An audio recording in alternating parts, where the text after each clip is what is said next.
औषधे चिन्तयेद्विष्णुं भोजने च जनार्दनम् शयने पद्मनाभं च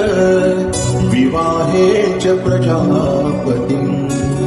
युद्धे चक्रधरं देवम् प्रवासे च त्रिविक्रमम् नारायणं तनुत्यागे श्रीधरं प्रियसङ्गमे दुःस्वप्ने स्मर गोविन्दम् सङ्कटे मधुसूदनम् कारणे नारसिंहं च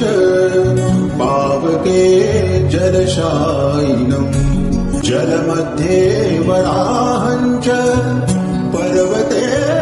रघुनन्दनम् गमने वामनं चैव सर्वकार्येषु